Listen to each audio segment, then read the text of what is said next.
Estamos viviendo en un tiempo incierto, pero Dios ha dado luz al mundo en su profecía. Prepárate para escuchar el programa Historias Proféticas del Mundo con Álvaro de la Cruz. Saludos. Invitamos a los que escuchen este programa y quieran ponerse en contacto con nosotros, dirigirse al WhatsApp más 57 321 296 59 56. Más 57 321 296 59 56.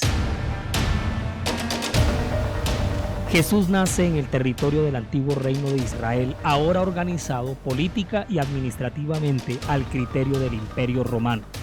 Galilea, Judea, Samaria, Decápolis, Iturea y Perea son las provincias pertenecientes a la Gran Siria. En el año 27, cuando Juan bautiza a Jesús en el río Jordán.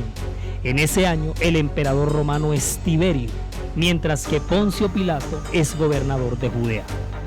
El judaísmo, religión predominante en los tiempos de Jesús, se comprendía de varias corrientes como los fariseos, celotes, saduceos y esenios, los cuales en algún momento van a condicionar el mensaje difundido por el Mesías.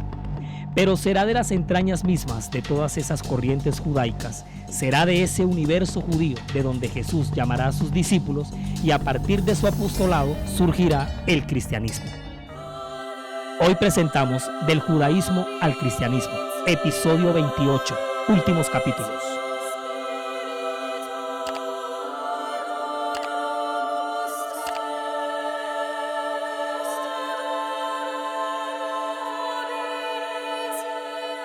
De nacimiento Jesús es judío, nace en un hogar judío, va a crecer en un contexto judío. Sus usos y costumbres son judías, las tradiciones, los rituales, las ceremonias en los que lo van a levantar sus padres son de todo ese mundo judío. José y María vienen de una línea fuertemente marcada por el judaísmo. Ambos eran descendientes de la tribu de Judá y descendientes de la casa de David. Esta pareja habitaba en la ciudad de Nazaret de Galilea y debieron cumplir con el decreto de empadronamiento promulgado por el emperador romano Augusto César, desplazándose al lugar de nacimiento de sus antepasados. Acuérdense que era de Belén de Judea, se lo encontramos en Lucas 2. También debemos recordar que José es hijo de Jacob, siendo este Jacob el cuarto hijo de Eliud.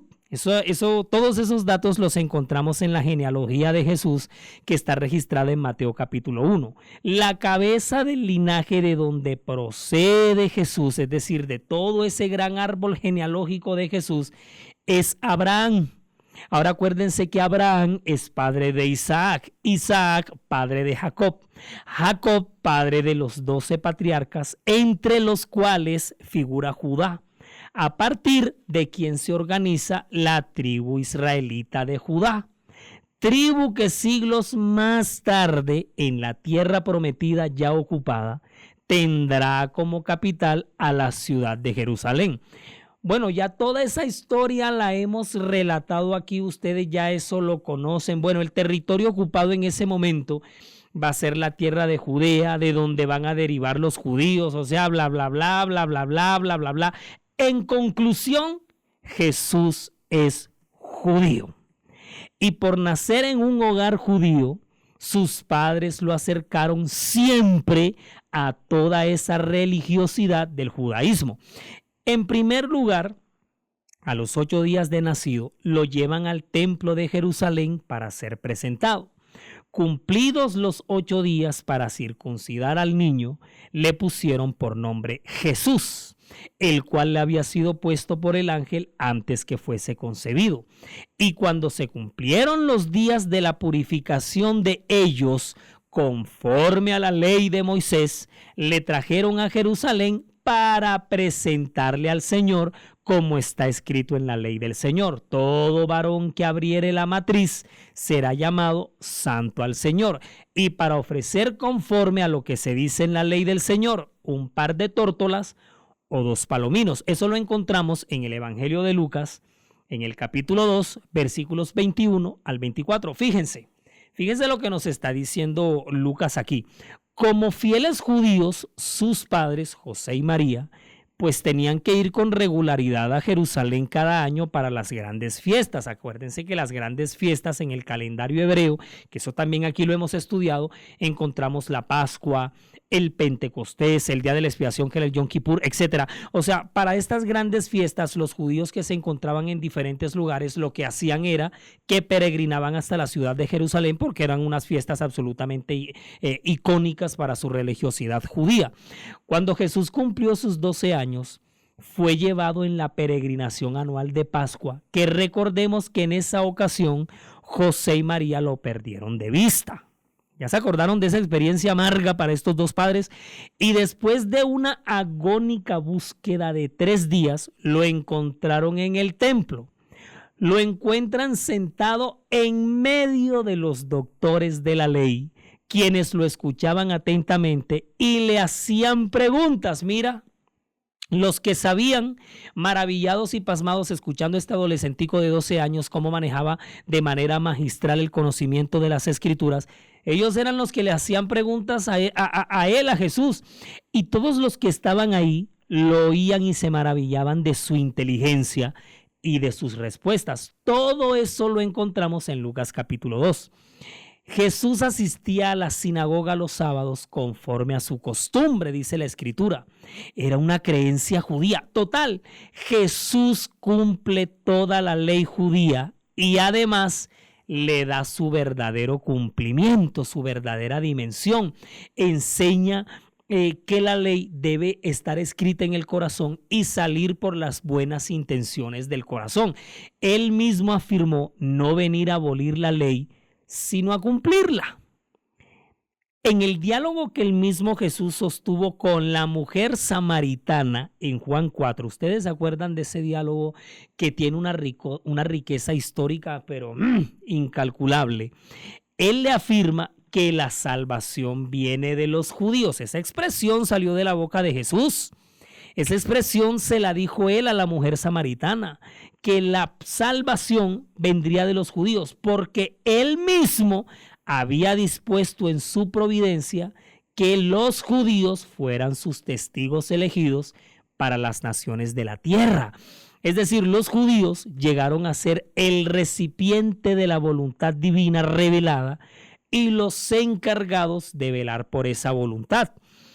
Por lo tanto, Jesús afirmó la absoluta superioridad de la religión judía, y esa superioridad del judaísmo consistía en que Dios había elegido al pueblo hebreo para que fuera su representante en la tierra, en que le había confiado los oráculos divinos y en que el Mesías había de ser judío, es decir, el Mesías vendría de los judíos, de los cuales, según la carne, vino Cristo, el cual es Dios sobre todas las cosas, bendito por los siglos. Amén. Eso está registrado en Romanos capítulo 9, versículo 5. Ahora, escucha muy bien, audiencia, porque la salvación no es una religión. La salvación no implica pertenecer a una nacionalidad. La salvación no es una doctrina. La salvación no es una corriente. La salvación es una persona. La salvación es Jesús. Porque en ningún otro hay salvación. Porque no hay otro nombre bajo el cielo dado a los hombres en que podamos ser salvos. Jesus is mine. Oh, what a foretaste of glory divine, heir of salvation, purchase of God, burn of His Spirit, washed in His blood. Todo nuestro contenido está disponible para reproducir y descargar desde nuestras cuentas, canales y perfiles, desde las redes sociales, sitio web y plataformas. Usted nos encuentra en todos lados como La Historia Profética del Mundo, en Spotify, Google Podcast, Facebook, Instagram y TikTok. En YouTube, siga nuestro canal. Dele me gusta a los videos y active la campanita de notificaciones para que le llegue de inmediato cualquier contenido que se vaya compartiendo. Nuestra página oficial en internet es www.lahistoriaprofeticadelmundo.com www.lahistoriaprofeticadelmundo.com. Es diseñada y administrada por Sama, agencia de marketing digital de la cual el poderoso Edinson Galván es el gerente. No deje de asomarse por la web, siempre estamos publicando novedades, siempre. En las historias proféticas del mundo estamos presentando la serie sobre la historia del pueblo de Israel. Este es el episodio 28, estamos en el fragmento 2. Episodio 28, ya estamos en los últimos capítulos, ya se acerca el final de esta serie. Estamos viendo en esta ocasión del judaísmo al cristianismo, donde estamos analizando ese puente de transición, ese tramo de conexión del pueblo judío elegido al cristianismo que ahora van a ser. Ahora, como el pueblo adquirido por el mismo Dios, una vez ocurran las cosas que se van a relatar en los próximos y últimos episodios de esta serie, que a propósito, pues ya les dije, ¿no?, que ya se acerca el final de esta serie sobre el pueblo de Israel. Eso quiere decir que nos preparamos para la llegada de una serie nueva. Estamos de estreno muy pronto. Y tan solo les puedo adelantar que nos preparemos para correr y escondernos, porque va a estar cargada esta nueva serie de acción pura, desde el primero hasta el último episodio. Ya, no puedo hablar más del tema, ya no les puedo adelantar más. Ese tema musical que estábamos escuchando en el intermedio era la versión en inglés del clásico himno En Jesucristo, Mártir de Paz, que en inglés se titula Blessed Assurance, bendecida seguridad. ¡Uf!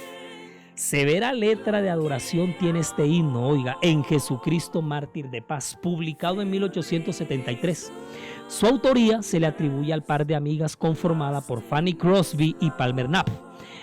Fanny era ciega desde los 6 añitos y llegó a componer por ahí como unos 8,000 himnos la mujer. La música la compuso Morfón Díaz. Ponerse a investigar la letra de los clásicos del himnario de adoración es una nota. Ese mártir de paz del cual nos habla este poderoso himno, Jesucristo, judío de nacimiento, al inicio de su ministerio público, andando junto al mar de Galilea, vio a Simón y a Andrés su hermano que echaban la red en el mar porque eran pescadores. Y les dijo Jesús: venid en pos de mí y haré que seáis pescadores de hombres. Y dejando luego sus redes, le siguieron. Pasando de allí un poco más adelante, vio a Jacobo, hijo de Zebedeo, y a Juan su hermano, también ellos en la barca, que remendaban las redes, y luego los llamó. Y dejando a su padre Zebedeo en la barca con los jornaleros, le siguieron. Yo acabo de leer Marcos capítulo 1, versículos 14 al 20. Una de las partes donde los evangelios registran el llamado de los apóstoles es esta, porque está también registrada en otras partes. Yo elegí pues el segmento que encontramos en Marcos 1, versículos 14 al 20. Mira que dedicados a diferentes oficios, Jesús armó su equipo de trabajo de 12 discípulos. Simón Pedro, Andrés, Santiago, Juan y Felipe eran pescadores. Simón Pedro y Andrés eran hermanos. Ellos eran hijos de un señor que se llamaba Jonás. Simón Pedro y Andrés, hijos de Jonás. Estos dos eran de un genio terrible, de un temperamento fuerte, volados como ellos solos. Les decían Boanerges, que eso quiere decir los hijos del trueno. Ya se podrán imaginar los sanguíneos que eran estos dos antes de conocer a Jesús, ¿no? Simón y su hermano Andrés trabajaban en sociedad como pescadores. Oigan, y si trabajaban en sociedad, yo no me quiero imaginar las peleas titánicas que tenían que armar estos dos. Cuando Simón se encuentra por primera vez con Jesús, Jesús mismo le llama Cefas. ¿Se acuerdan? Cefas, ¿qué quiere decir Pedro? A este célebre y famoso lo vamos a conocer siempre como Pedro. Pedro era natural de Betsaida, en la orilla nororiental del mar de Galilea. Estaba casado y vivía con su familia en Capernaum, donde en alguna ocasión Jesús restauró la salud de su suegra. Sí, acuérdense que él sanó a la suegra de Pedro. Andrés había sido discípulo de Juan el Bautista. Así que ármenle el perfil a Andrés antes de seguir el mensaje de Jesús. Si seguía a Juan el Bautista, ya se pueden imaginar cómo era la línea de su corriente. Leví Mateo era cobrador de impuestos o también publicano. Se había ganado el odio y el rechazo de muchísima gente. Mira a quién está llamando a Jesús entre su equipo de 12 discípulos. Entre los 12 discípulos también encontramos aquí al financiero, Judas Iscariote. Judas Tadeo probablemente era agricultor. Mira que por ahí algunos investigadores, estuve leyendo, afirman que Judas Tadeo era el novio de las bodas de Caná. ¿Cómo te parece ese detalle? Pues eso es lo que afirman algunos, ¿no? Entre los 12 discípulos hay 2 Jacobos, al que le llaman Santiago, hermano mayor del famoso apóstol Juan, por eso es que le van a decir Santiago el mayor, ambos hijos de Zebedeo. El otro era Jacobo, el hijo de Alfeo. Por su parte, Felipe era de Betsaida. Felipe era el gran amigo de Bartolomé. A Bartolomé también le llamaban Natanael. Natanael era original de Caná. Acuérdense que Caná quedaba en la provincia de Galilea. Caná de Galilea. Bartolomé significa el hijo de Talmai. Ustedes deben recordar que cuando Felipe es llamado por Jesús, es Felipe quien le dice a su amigo Natanael que han hallado al Mesías, que es Jesús, el hijo de José el carpintero, el de Nazaret. Ahora, ustedes se acuerdan que con gran desconfianza Natanael pregunta que si de Nazaret podía salir algo bueno. Acuérdense que en el episodio anterior estuvimos viendo un poquito de estas provincias y comentábamos un poquito que por la situación socioeconómica, sociocultural de Nazaret, pues esto era considerado para algunos una joya social y un lugar de donde no podían venir buenas personas. El más incrédulo de todos es Tomás. ¿Se acuerdan? Apodado el gemelo o Dídimo, Tomás Dídimo. Ahora Dídimo quiere decir gemelo. Simón el celote, ya lo habíamos mencionado en el episodio pasado, que le llamaban así, o Simón el cananista, por haber simpatizado con la corriente de los fariseos celotes. Mira, entre los 12 discípulos, ¿a quién tiene Jesús? A uno de la corriente de los fariseos que creían recalcitrantemente en el gobierno teocrático de Dios, el gobierno divino sobre Jerusalén, y que ellos no aceptaban bajo ninguna circunstancia ningún otro tipo de gobierno humano. Repasen el episodio 27 porque allí estuvimos viendo las corrientes de los fariseos en la Palestina en la que vivió Jesús cuando desarrolló su ministerio. Entre sus 12 discípulos hay un celote o un cananista, y este es Simón. Después subió al monte y llamó así a los que él quiso y vinieron a él, y estableció a 12 para que estuviesen con él y para enviarlos a predicar.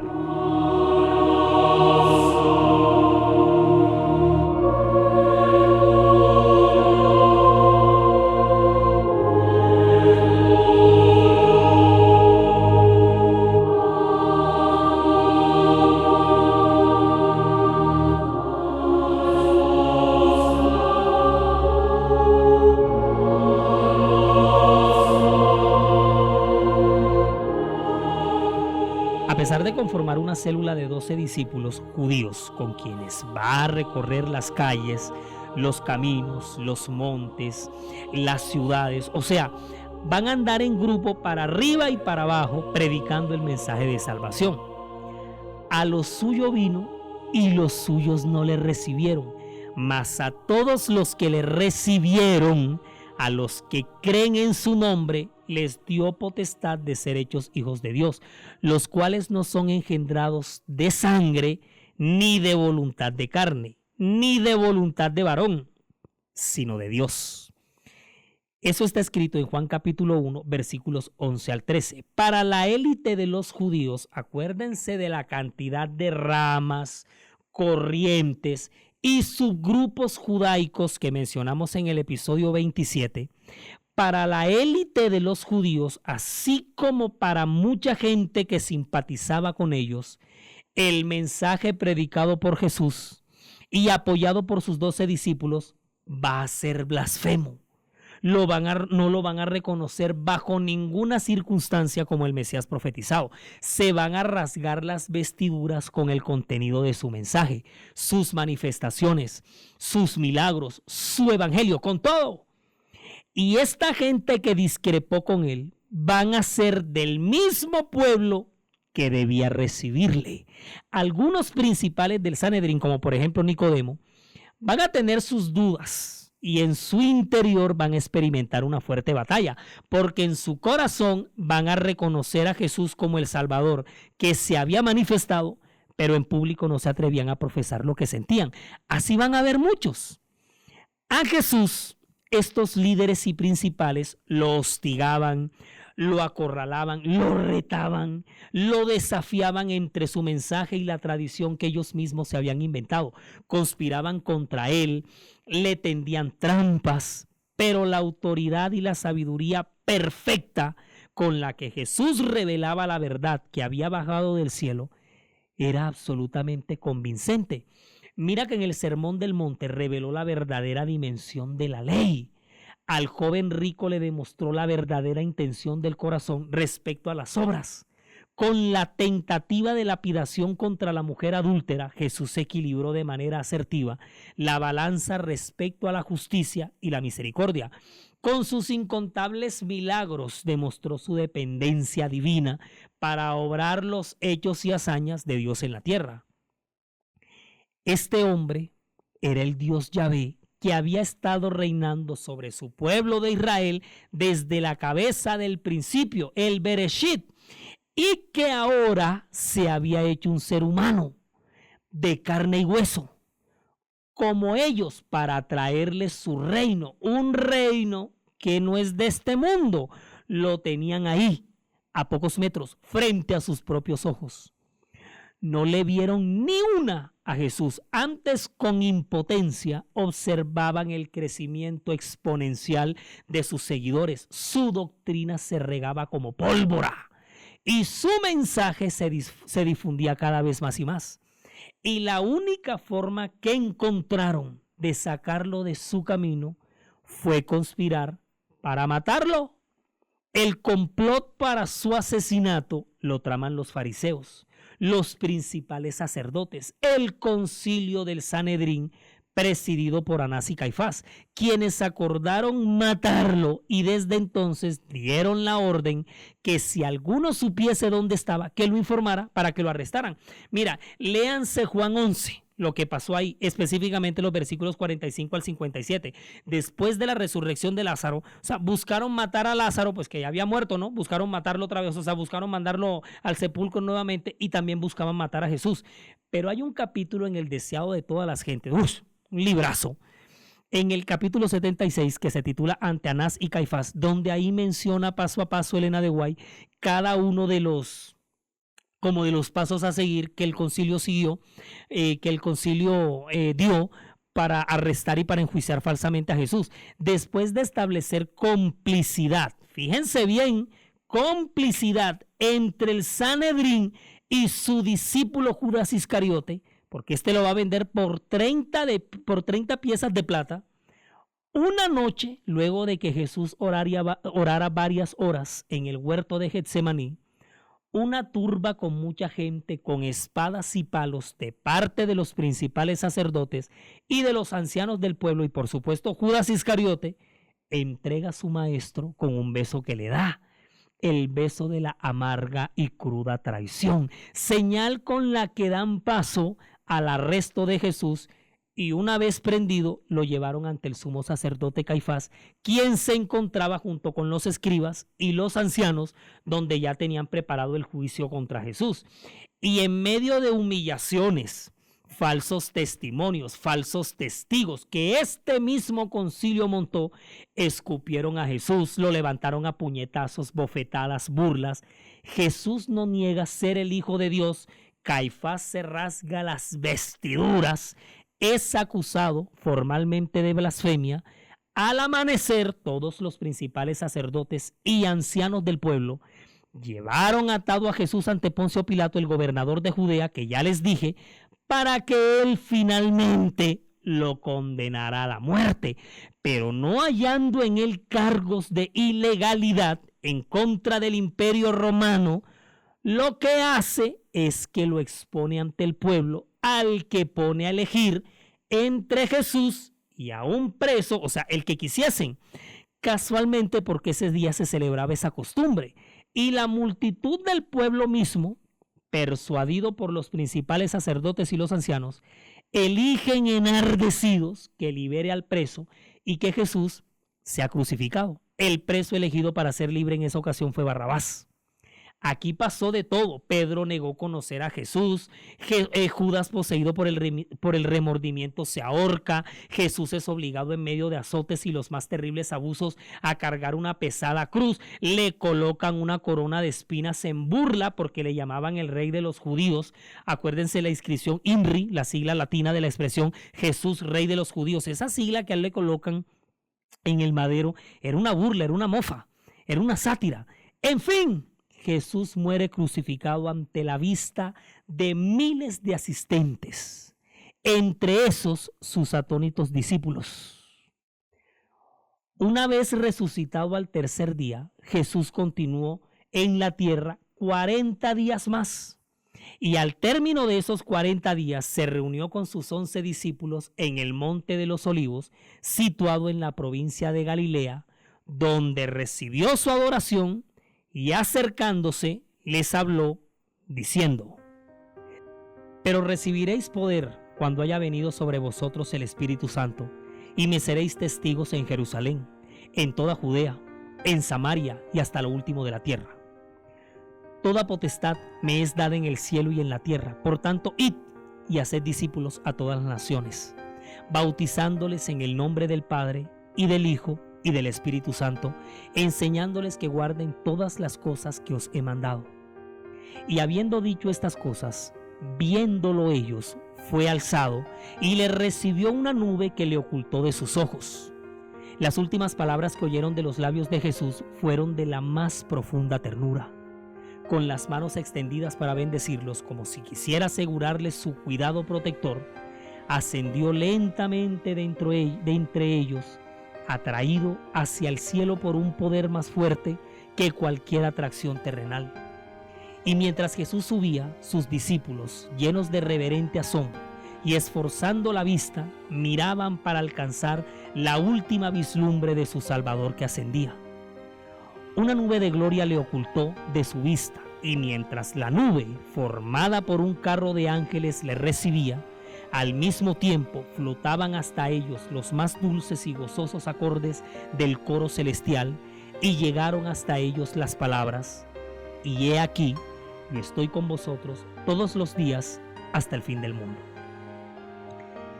En esta ocasión, al final de este episodio, y ya en el marco de la recta final de esta serie que nos ha llevado a viajar por toda la historia del pueblo elegido por Dios, queremos vincularnos también como ministerio a la gran comisión que Jesús nos confió.